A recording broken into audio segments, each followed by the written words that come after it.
Welcome to Fairy Tale Flip Story Time. My name is Vanessa Y. Rogers. I'm the hostess of Fabric of Folklore podcast, and I am collaborating with my co-host Donnelly Fields from Doorways to Learning. And every month we come together to do one deep dive into a fairy tale of your choice. We give you three options to choose from, and one of the options that we are exploring this month is The Knight and the Fairy, which is the story I'm going to be telling you today. And it is actually a legend. Last month we did the story of Popocatépetl and Iztaccíhuatl. It's an Aztec legend from Mexico, and this Arthurian legend was recommended this month, and so we're giving it as an option. So, The Knight and the Fairy.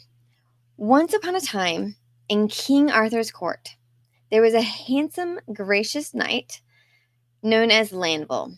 King Arthur admired all of his knights, but he admired no one more than Lanval. He appointed him to serve as the steward to the Knights of the Round Table.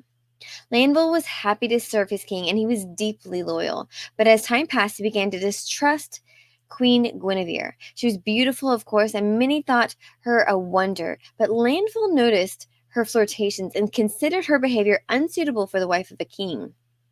He kept his feelings to himself, but as time passed, Guinevere learned of his disdain. Some say the other knights were envious and told the queen. Others say Guinevere noticed on her own. At last, she told her husband she wanted Lanval expelled from the court.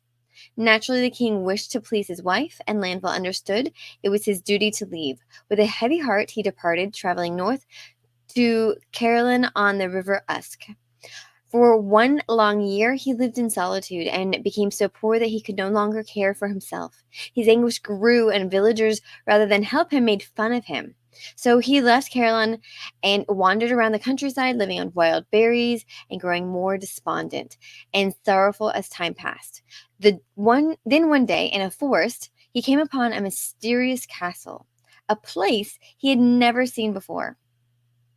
Lanval started to wonder at its bounty and opulence. More amazing even than Camelot, as he stared at the marvelous surroundings, the most beautiful woman he'd ever seen approached. She was dressed in exquisite robes, and a dozen fairies attended to her. "I am Triamour," she said.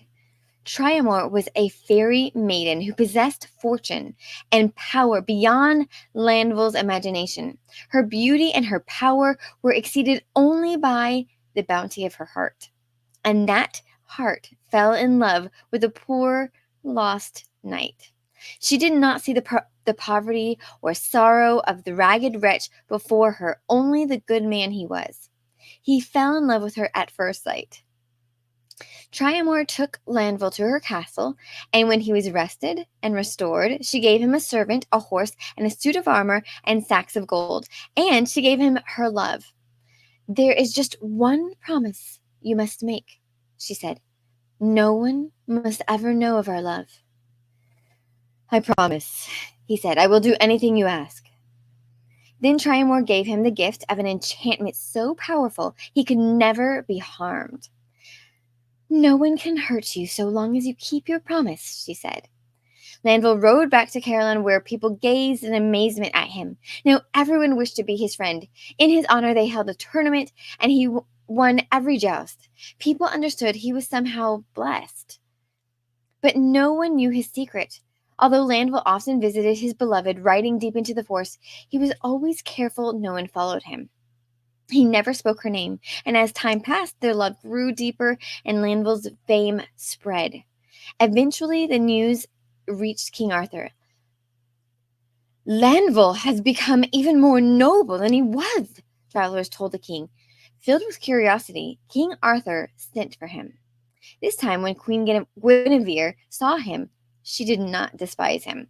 Instead, she found him charming and delightful, and she called the knight to her private chambers.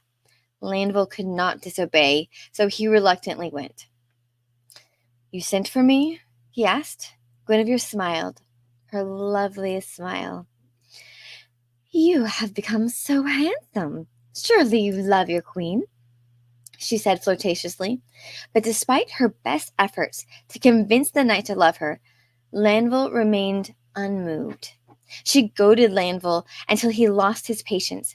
"The plainest servant of my fairy woman, Triamour, is more beautiful than you," he said scornfully. "It is the heart that makes a woman beautiful." Guinevere exploded with rage and ran to tell her king Lanval had tried to woo her. When Arthur heard this, he arrested the knight and called him to the royal court for judgment. Lanval's strength had left him, for he was no longer protected by the enchantment. He'd broken his promise to Triamour. The judges of the royal court announced their verdict. "You have 1 year and 2 weeks to find this fairy woman who you speak of and bring her to the court. If you do not return with her, you will be hanged for telling lies." Once again, Lanval set off in search of his love. He searched everywhere, but all signs of her had vanished. 1 whole year and 2 weeks passed, but he had failed. Now he was not only poor, he was heartbroken. He rode back to the court to meet his fate. In the courtroom, Arthur demanded the knight be hanged, but members of his court stalled. They did not want to see such a good man hanged. "Let us send him into exile," they said. Arthur refused. "He broke his promise. He is a traitor." Arthur rallied. The men continued to argue when suddenly the doors of the royal court flew open, and there, standing before the men, was a woman of such transcendent beauty she took everyone's breath away. Lanval looked down at the floor, fighting back tears, and did not see her at first, but when the room became suddenly silent, he looked up. "Triamour!" he cried, and rushed to her, and they embraced. "She is real," Arthur said, astonished at Guinevere's betrayal. "My friend does not lie." Lanval was set free, and he and Triamour left for her land. There they lived happily ever after, and Guinevere's lie would forever leave a mark on her husband's noble kingdom. So that is the story of the knight and the fairy. If that is the story that you wish for us to do a deep dive into, make sure that you vote down below. There's a link down below where you can find where the poll will be.